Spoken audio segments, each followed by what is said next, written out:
Si Dibreno. I'm Inspector Kirby Manapat, and this is Inspector Juro Katapang. I don't understand. Bakit gusto niyo ako makausap? I barely know Zach. I only met him a few times at a party. Bilang investigators, trabaho namin kumuha ng ebidensya. Kausapin ang person of interest and everyone na connected sa biktima. Yun ang paraan for us to get a clear picture kung ano ang buong pangyayari. So, nasaan ka nung namatay si Zach? Teka, am I a suspect? Alam namin may nangyari sa inyo ni Zach. An affair, habang may girlfriend pa siya. Sinong nagsabi sa inyo? Si Liv? That traitor. Ang kapal na mukha mo harasin ako.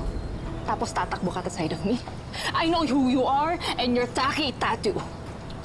Ikaw yung kabit ni Zach. Ikaw yung nangarap sa akin with that video. We had a deal. She promised na walang makakaalam ng tungkol sa amin ni Zach. As long as buburahin ko yung video sa pag-aaway nila. So ikaw pala yung source ng video na nakarating sa amin? No! Binura ko yung mismong video sa harapan niya. At yun lang ang kopya mo? Para matapos na tayo. Eto, I was in Baguio nung nalaman ko tungkol kay Zach. I had a 3-day yoga retreat. As you can see, marami akong mga kasama. Actually, nag-away na kami ni Liv. Nag-away kayo?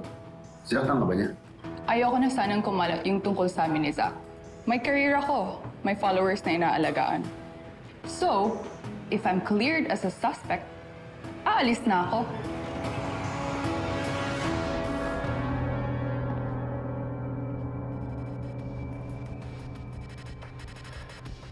Kaya palang manakit ni Liv, no, kapag galit. At nagawa pa niya ipabura yung video ng away nila.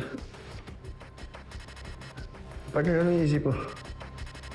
Kung hindi siya nagpakalat ng video,